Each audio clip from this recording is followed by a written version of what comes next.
He was the first poet who lived and died as a pop star. He was the first poet of the century to have as many fans as readers, to be seen live in public shows, or heard on the radio or on records. He was the idol of an avant-garde youth. According to legend, Robert Zimmerman chose the Welsh poet's name and became Bob Dylan. Dylan Thomas died suddenly at the age of 38 on November 9th, 1953, in New York. His death was supposed to be due to an alcoholic intoxication which damaged his brain, after a series of particularly exhausting reading tours in the United States. It gives me now a physical pain to write poetry. I feel all my muscles contract as I try to drag out from the whirlpooling words around my everlasting ideas of the importance of death on the living, some connected words that will explain how the starry system of the dead is seen, ordered as in the grave's sky along the orbit of a foot or a flower. But when the words do come, I pick them so thoroughly of their live associations that only the death in the words remains. Well, Dylan was chameleon-like. I can express it only that way. That he suited himself to the medium, the circle he was in. And he would give them whatever they expected of him, required of him. But at the same time, there was a real Dylan beneath it all. The two things separated in a tragic way. He couldn't bring these two things together.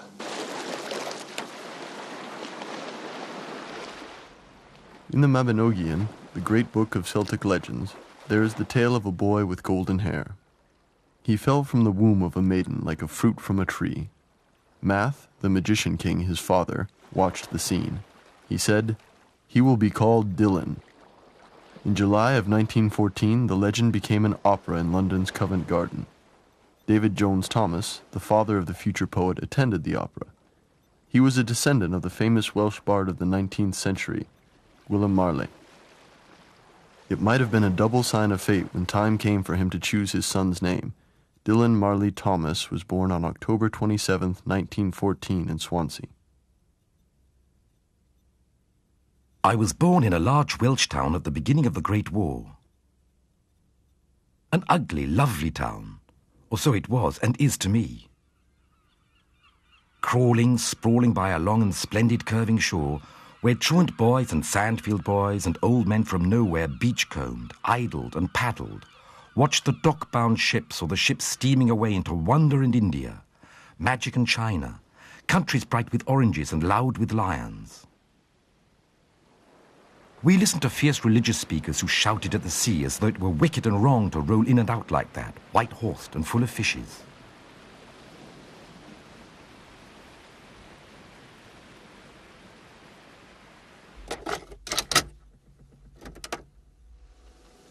This day winding down now at God-speeded summer's end, in the torrent salmon sun, in my sea-shaken house on a breakneck of rocks, tangled with chirrup and flute, froth, flute, fin and quill at a wood's dancing woof. By scummed starfish sands, with their fishwife cross gulls, pipers, cockles, and sails, out there crow-black, men tackled with clouds, who kneel to the sunset nets. I write at the speed of 2 lines an hour. I have written hundreds of poems, and each one has taken me a great many painful, brain-racking and sweaty hours.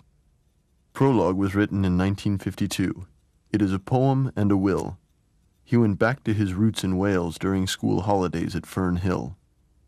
In the morning, I woke from a dream of fiery horses on a plain that was littered with furniture, and of large, cloudy men who rode 6 horses at a time and whipped them with burning bedclothes. He stayed in the cradle of his mother's family, Carmarthen County, in the countryside between sea and hills. Archaic forms of Celtic culture haunted it, extreme religiosity nurtured by preachers whose thundering lyricism was tinged by strong pantheism. Except for the preachers' lectures, sermons, and appeals to the splendor of nature, entertainment was scarce for the rough, poor farmers who had their natural urges suppressed by the awesome commands of their ministers. The word and nature, young Dylan quickly took the plunge from words to poetry.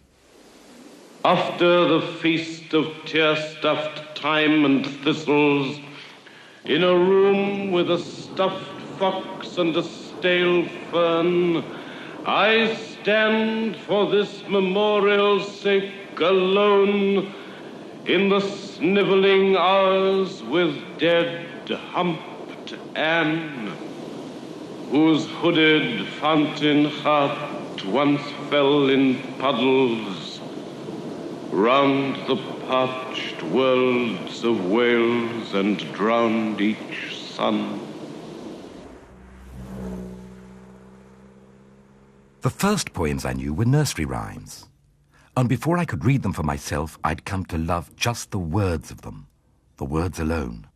The women of the house, Florence, Dylan's mother, and Nancy, his sister 8 years his elder, read to him in turns. Dylan was born after a stillborn brother. He was a sickly child who often had to remain confined to bed. From his room at the top of a turret at number 5 Drunken Drive in the heights of Swansea, he was treated like a king and knew how to take advantage of it. Ears in the turrets hear hands grumble on the door. Eyes in the gables see the fingers at the locks. Shall I unbolt or stay alone till the day I die, unseen by stranger eyes in this white house? Hands, hold you poison or grapes? When the father was reading to his son, the mother sometimes intervened. "Come on, don't read him Shakespeare. He's only 4 years old." The father answered, "He'll understand. He'll remember a part of it." Dylan decided to be a poet at the age of 9. Was it unconsciously to fulfill the dream his father had given up? His mother said the only way to keep Dylan at home was to give him papers and pens. He went immediately to his bedroom and wrote for hours on end. He sometimes asked his sister, "What can I write now?" And she would snap back, "I don't know, why don't you write something about the kitchen sink?" And he did.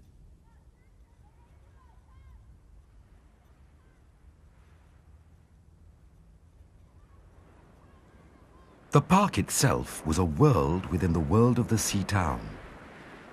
Quite near where I lived, so near that on summer evenings I could listen in my bed to the voices of older children playing ball on the sloping paper-littered bank. The park was full of terrors and treasures. Though it was only a little park, it held within its borders of old tall trees notched with our names and shabby from our climbing, as many secret places, caverns and forests, prairies and deserts, as a country somewhere at the end of the sea.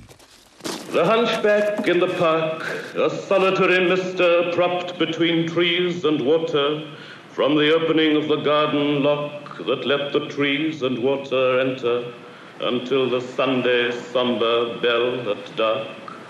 Eating bread from a newspaper, drinking water from the chained cup that the children filled with gravel in the fountain basin where I sailed my ship. Slept at night in a dog kennel, but nobody chained him up. In 1925, Dylan Thomas was 11. He entered Swansea Grammar School, where his father was an English teacher, the only subject which really excited Dylan. My first and greatest liberty was that of being able to read everything and anything I cared to. I read indiscriminately, and with my eyes hanging out. I could never have dreamt that there was such goings-on in the world between the covers of books. Such sandstorms and ice blasts of words. Such staggering peace. Such enormous laughter. Such and so many blinding bright lights breaking across the just awaking wits and splashing all over the pages in a million bits and pieces, all of which were words, words, words. I wrote endless imitations of Sir Thomas Browne, Blake, Marlowe, the Bible, Poe, Keats, Lawrence, and Shakespeare. His poetic dreaming was expressed in his copybooks. 10 years later, light breaks and straight lines became the first line of a famous poem. He preferred to skip school's academic teaching and read in the nonconformist family library of Daniel Jones, a childhood friend and playmate. At 11, we were really very much concerned with words. They absorbed our lives, more or less. And we came together as friends and shared this concern with words in the form of word games, which ranged from the lowest level, you might say, of taking lines of verse from a hat and putting them together, hat poems, to more serious endeavors.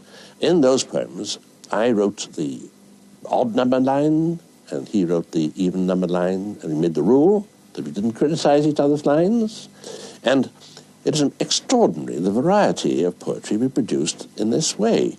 For example, it ranged from the beautiful, the gentle, to the brittle and the hard. The Song of the Mischievous Dog was his first poem published in the school magazine in 1925. 4 years later, at 15, he became the editor of the school magazine. Only extracurricular activities interested him. He wrote almost all the columns and also led the theater group of his school, at least when he deigned to show up. He was a born actor, but spoiled his talent with his overly capricious behavior.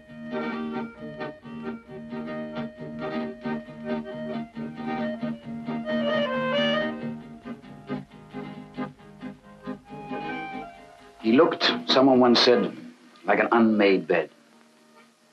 But nobody could be so unkind as Dylan's description of himself. Listen to this. Above medium height, for waves, I mean, 5 feet 6.5. Snub nose, curly, mouse brown hair, one front tooth broken after playing a game called Cats and Dogs in the Mermaid Mumbles. Speaks rather fancy, truculent, plausible. A bit of a shower off. +4s and no breakfast, you know. A bombastic, adolescent, provincial bohemian with a thick, knotted artist's tie made out of his sister's scarf. She never knew where it had gone. And a cricket shirt dyed bottle green. A gabbing, ambitious, mock-tough, pretentious young man. And moly, too. Not much pretension about that, was there? Not quite the vision that Augustus John had of him. He saw through to the innocent cherub beneath.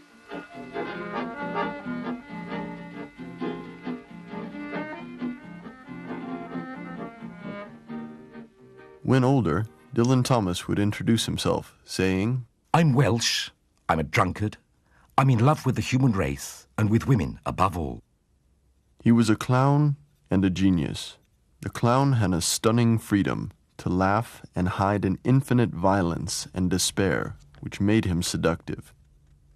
The genius imposed respect and emotion, even if no one could understand the meaning of his stanzas. In her memoirs, Some Life Left to be Killed, his widow Caitlin pointed out, Dylan had a superstitious horror of all resorting to philosophy, psychology, or critical analysis when it came to interpreting some obscure line of his poetry. He would throw himself on the floor, wrap himself in a carpet, and fall into a noisy sleep.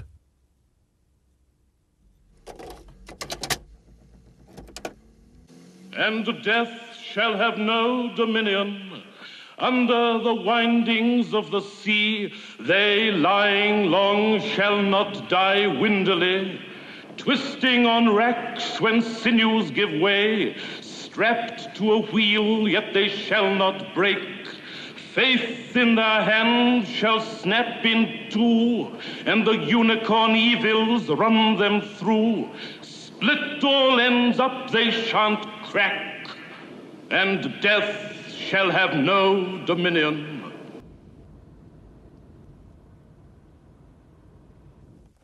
All thoughts and actions emanate from the body. Therefore, the description of a thought or action, however abstruse it may be, can be imaged and translated in terms of the body, its flesh, skin, blood, sinews, veins, glands, organs, cells, or senses. Through my small, bone-bound island, I have learnt all I know. I employ the scenery of the island to describe the scenery of my thoughts, the earthquakes of the body to describe the earthquakes of the heart. Shut, too, in a tower of words, I mark on the horizon, walking like the trees, the wordy shapes of women, and the rows of the star-gestured children in the park. Some let me make you of the vowelled beeches, some of the oaken voices, from the roots of many a thorny shire tell you notes. Some let me make you of the water speeches. 1931. The Rimbo of Drunken Drive, as he quite ironically liked to call himself, wrote a letter to his friend the poet Vernon Watkins to tell him he dropped out of school. He was 17 then, and was just making official his constant truancy, which he used to take refuge in his turret room. There he constructed palaces and palaces of Baroque writing, and mixed metaphors directly drawn from the darkness of his subconscious. There is a wild animal, an angel, and a lunatic hiding inside me, and my problem is to subjugate and defeat them. In 1933, after working for the Evening Post for 1 year, he quit his job and went on living with his parents. He joined the Swansea Little Theatre, which he unexpectedly left in 1934. He became accustomed to drinking, heavily. A doctor who thought he suffered from diabetes told him he had 4 years left to live. His best friends had left Swansea. Alfred Jones was in London, and Daniel Jones in Budapest. Dylan was deeply depressed and wandered alone in the streets of Swansea. Poets live and walk with their poems. A man with visions needs no other company. He was 20 years old. All the conditions were there for him to reach a state of clairvoyance. He was haunted by William Blake-like visions. He wrote to Pamela Hansford Johnson, a poet and friend. The man who first said, "I can see the rose," didn't say anything at all. But the man who said, "The rose can see me," stated the marvelous truth. He was writing to me mostly, and indeed nearly all my letters are concerned with it, about his own craft. And he was inconceivably a sophisticated young man. He knew exactly what he was doing from the very beginning. He had no doubts about himself. He often thought he was going wrong, taking the wrong turning, but he had no doubt that in the end he was going to be a very important poet. 1934 and 1935. He was becoming famous. Victor Newberg, the chief editor of the Sunday Referee, though a little frightened, was also enthralled by such uncontrollable words. He published some of Dylan Thomas's poems. His texts were shelved next to already famous writers. 18 Poems, his first book to be published in 1934, was followed by 25 poems 2 years later. That year he discovered Logarn, a small fishing village west of Swansea. He said about this place that it was the strangest spot of Wales, a refuge from torment. That was also the year of his first public scandal. He was accused of pornography for his poem Light Breaks Where No Sun Shines, published in the official BBC magazine. Light breaks where no sun shines. Where no sea runs, the waters of the heart push in their tides. And broken ghosts with glowworms in their heads, the things of light, file through the flesh where no flesh decks the bones. A candle in the thighs warms youth and seed, and burns the seeds of age. Where no seed stirs, the fruit of man unwrinkles in the stars, bright as a fig. Where no wax is, the candle shows its hairs. When this word torturer didn't work at sculpting the meaning and the music of his sentences, he made frequent and exhausting trips between London and Swansea. He integrated into literary circles. T.S. Eliot, the influential poet and critic, asked to be introduced to him. He met the painter Francis Bacon, who regularly read his poems, and John Davenport, a critic and collector, who was to help him later. He attended the 1936 Surrealist exhibition, but never let himself be annexed by the movement. When he was fed up with London bohemian life and his horrible bouts of drinking, which too often overwhelmed him, he would come back to Wales. He did drink very much for effect at that time. It was very strange. I remember that he would fake it. I'd been sitting with him in the sick bells, and we had something very modest, like a pint apiece during the whole evening, very modest. Then gone out into the street, met some of his friends, and Dylan would immediately have played drunk. It was somehow a romantic thing to be. But he did dwell an awful lot, as it was fashionable at that time, and much more fashionable, of course, at the turn of the century, for the idea of death, worms, graves, epitaphs.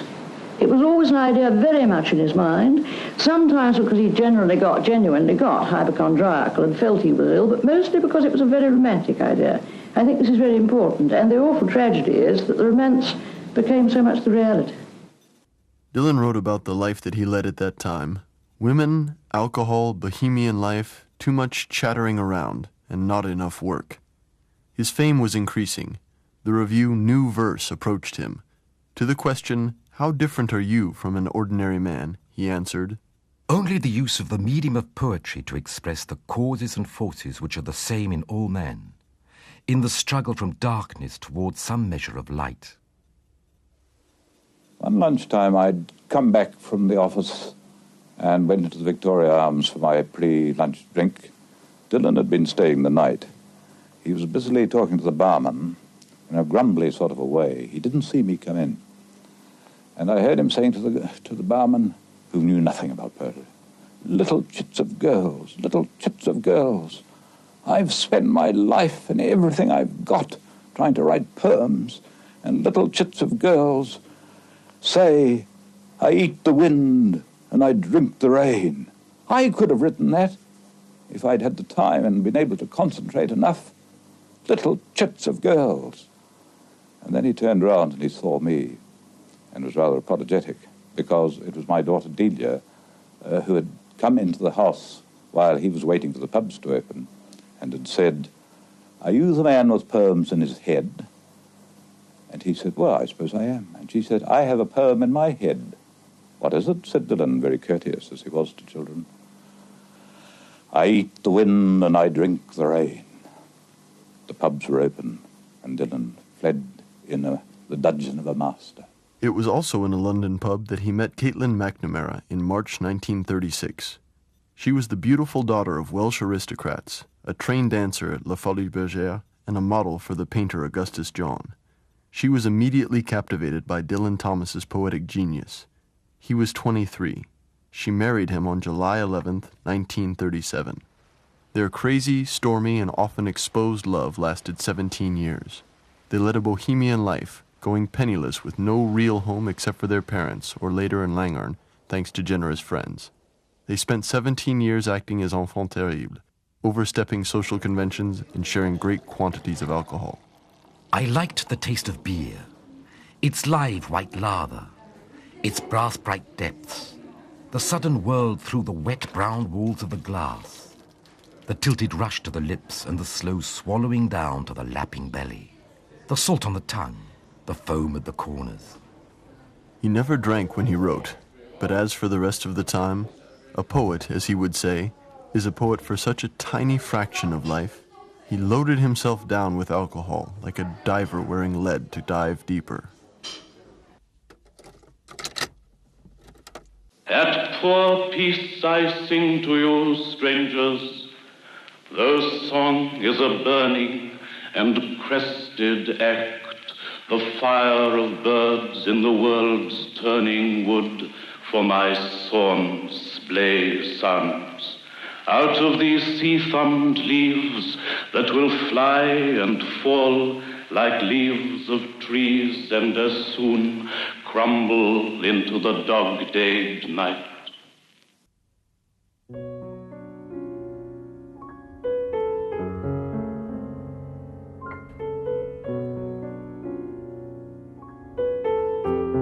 The Map of Love was published in 1939. It gathered a collection of poems and short stories which had already been published in magazines. His works were published at the same time in England and in the United States. The World I Breathe and Portrait of the Artist as a Young Dog, a tribute to Joyce's autobiographic novel. In these novels, written in prose, Thomas reinvented the memories of when he was a child and a young poet. Childhood memories know no order nor end. Dylan Thomas was the most well-known of all young poets and also the most isolated writer of all English literature. His language was completely unique. At 20, he was already on his own. Most writers today move about in gangs. But even as gangsters, their machine guns are full, not of bullets, but of dried peas.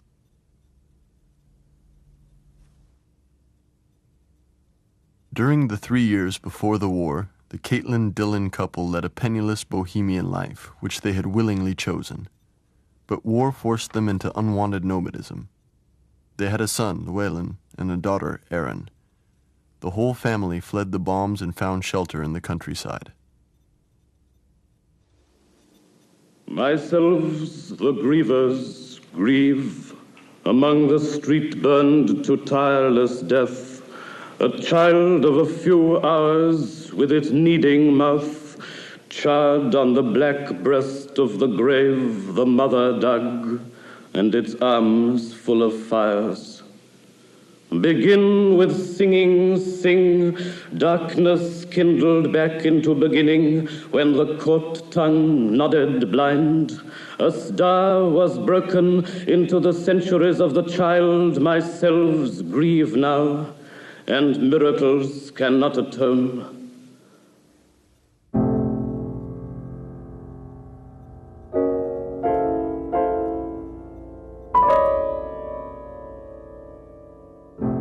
Dylan Thomas was given an exemption from going to war. He regularly came back to London to get little allowances. He was hired by Strand Film to write scripts for documentaries and fictions. He liked his new job, which he continued after the war. He thought it might be the beginning of a new career in film, which he liked so much. He sent his great-uncle a letter. The other evening, I went to see a wonderful film, one of the best I've ever seen. Walt Disney's Dumbo. When he didn't have enough paper, Thomas recycled his books. He lacked everything but worked relentlessly. Radio scripts, short stories, and poems. He never re-examined the writings of his youth. He started new poems which added to the nearly 100 which already composed his poetic works. Time passes. Listen. Time passes. An owl flies home past Bethesda to a chapel in an oak, and the dawn inches up. Stand on this hill. This is Lladrygib Hill. Old as the hills, high, cool, and green, and from this small circle of stones, made by the Druids for a come to visit Milkwood. In 1944, he started writing his major radio work, Under Milkwood. It was the one-day chronicle of an imaginary typical Welsh village, strongly inspired by Loggern, where both living and dead met each other. I must make my herb tea, which is free from tannin. And have a charcoal biscuit, which is good for me. I may smoke one pipe of asthma mixture. In the woodshed, if you please. And dust the parlour and spray the canary. I must put on rubber gloves and search the peak for fleas. I must dust the blinds, and then I must raise them. And before you let the sun in, mind it wipes its shoes. This play became a classic of radio and then of theater. Andrew Sinclair made a film from it in 1971. It featured Richard Burton as the narrator, Peter O'Toole as a blind former master mariner remembering long past times when he was in love with Rosie Proppers, the most beautiful girl of the region, played by Elizabeth Taylor. Tomcat. Tomcat. One voice of all he remembers most dearly as his dream buckets down. Lazy, early Rosie. In that gulf and haven, fleets by the dozen have anchored for the little heaven of the night. Quack twice and ask for Rosie, Jack. Bloody good value. Hey, Tom, there is $1. But she speaks to Captain Napping Cat alone. Rosie Probert is the one love of his sea life that was sardined with women. What seas did you see, Tomcat, Tomcat? In your sailoring days long, long ago, what sea beasts were in the wavery green when you were my master? I'll tell you the truth. Seas barking like seals. Blue seas and green seas covered with eels and mermen and whales. Deaths and Entrances was published in 1946. He worked in close collaboration with the BBC as a reader and teller of his own words in the form of tales, or of others' poems, short stories, and plays. 1949 was a year of lull for the couple. Their third child, Colm, was born, and they definitively settled in Loughrne, in the boathouse Margaret Taylor had bought for them. They had hardly settled as a family before Dylan began dreaming of elsewhere. In America, even on the most freezing cold winter days, there were the same irresistible crowds. No room was big enough for the writer. Finally, in Brooklyn, he was offered a church to make his conference. Standing on a rostrum, Charles Dickens read The Adventures of Oliver Twist. In the middle of the 19th century, Dickens, whose works Thomas had read and reread, made several tours across to the New World. 1 century later, Dylan Thomas in turn went to America to spread the mysterious music of his poetry.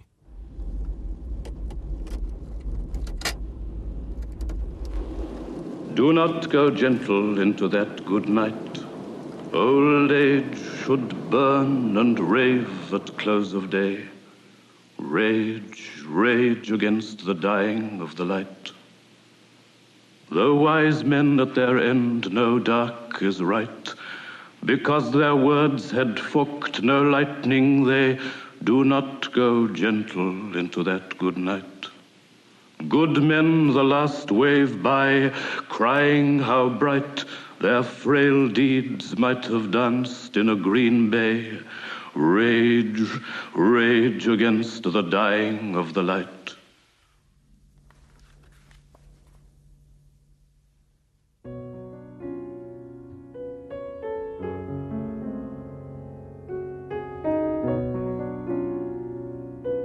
February 20th, 1950, John Brennan, a longtime admirer, welcomed Dylan to New York. He was to give 40 readings at different universities. They were all triumphant successes. The poet met Charlie Chaplin in Beverly Hills. Chaplin wrote in his memoirs, "One day a friend called me to tell me Dylan Thomas wanted to meet us. We answered we would be delighted. Later in the evening, the doorbell rang. I opened the door and Dylan Thomas collapsed in the corridor. He came for dinner 2 days afterwards and behaved more normally. He read one of his poems for us with his ringing bass voice. I can't remember the images, but the word cellophane shone like the sun in his magical lines." He arrived in America as a visionary poet. When he left, he had become an actor of legend. Times were hard when he returned to Wales. He had more and more rows with Caitlin. She found it hard to cope with Dylan's new career. For her, he was more a showman surrounded with too many female admirers than a poet. The great poet she had married and wanted to keep untouched on his pedestal. He wrote "Do Not Go Gently Into That Good Night" as a tribute to his dying father, and Prologue, which he toiled to finish. These two texts are in collected poems, dedicated to Caitlin. In 1952, he left for a second tour in the United States. Caitlin went with Dylan. She may have gone to protect him, as she always did, from his tendency for self-destruction. The carnival-like atmosphere surrounding all of his public performances separated the terrible lovers a bit more. A witness remembers. Dylan stood with great difficulties. He would sway from one foot to another like a boy reciting lessons. Then he unleashed the mischievous power of his voice. It made him completely different, and us devoid of all critical will. It exposed us to his almost supernatural evocative power. It conveyed to us the splendor, the terror, and the simplicity of his own world. The version of the mythical lecturer is different. This is how Dylan Thomas related the scene to BBC listeners. Late at night in my room, I fill a page of my journal with a confused but scathing account of my first engagement. Summarize American advanced education in a paragraph that would be meaningless tomorrow. And fall to sleep where I am immediately chased through long, dark thickets by Mrs. Mabel Frankincense Mehaffey with a tray of martinis and lyrics.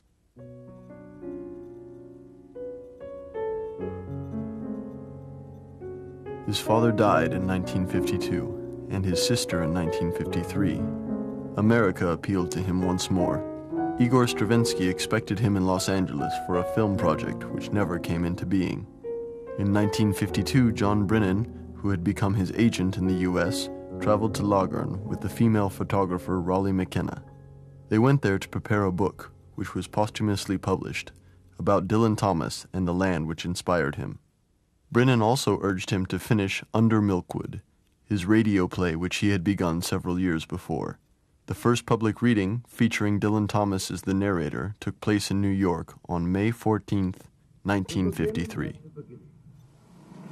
It is spring, moonless night in the small town, starless and Bible black, the cobbled streets silent, and the hunched porters and rabbit wood limping invisible down to the slow black, crow-black fishing boats bobbing sea. The houses are blind as moles, though moles see fine tonight in the snouting velvet jingles, or blind as Captain Cat, there in the muffled middle by the pump and the town clock, the shops in mourning, the welfare hall in widow's weeds. He returned to Lagern for a short while in June 1953. The poet was only 38, but his health was worsening seriously. He often fainted and had bouts of gout. He went on showing himself as the world's most drunken man.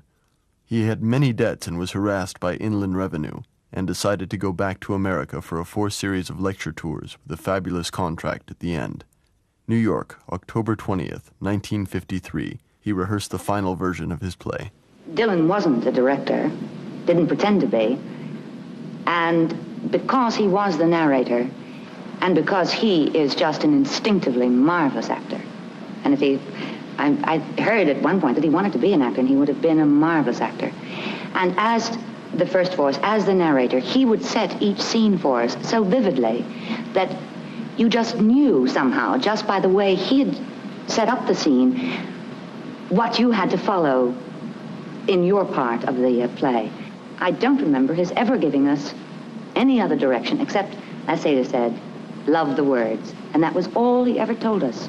That was the only thing he ever told us to do. Give him cenopods and lock him in the dock. Off to the reformatory. Off to the reformatory. There with a slipper on his DTM. Waldo! Waldo! What are you doing with our Matty? Give us a kiss, Matty Richards. Give us a penny, then. I only got a halfpenny. Lips is a penny. Will you take this woman, Matty Richards? Dulcie Featherrow. Effie Bevan. Lil, the glue pot. Mrs. Flutter. Blodwyn Bowen. To be your awful wedded wife?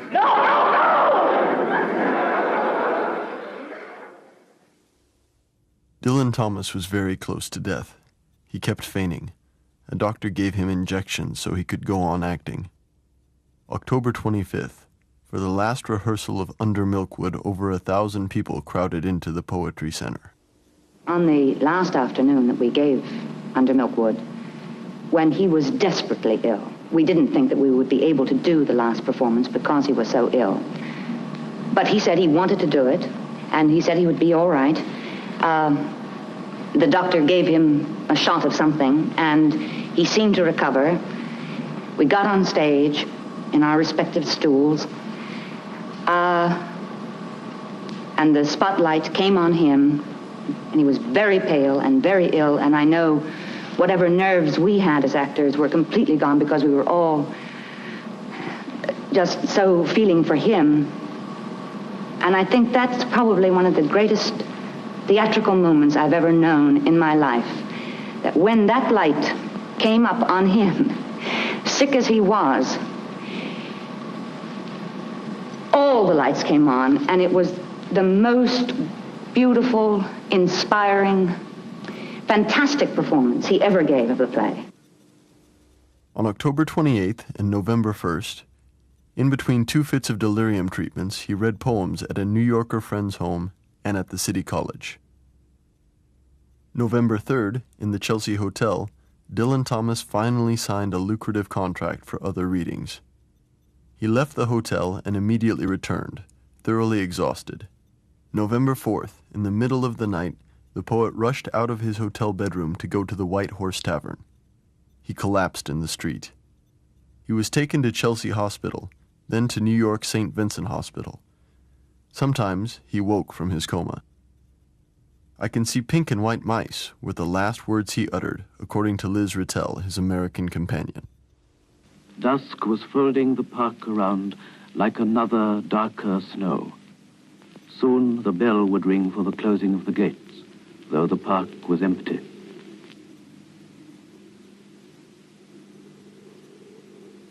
The park keeper walked by the reservoir where swans had glided on his rounds. I walked by his side and asked him my questions up the swathed drives, past buried beds and loaded, utterly still, furred and birdless trees towards the last gate. Oh, yes, I knew him well.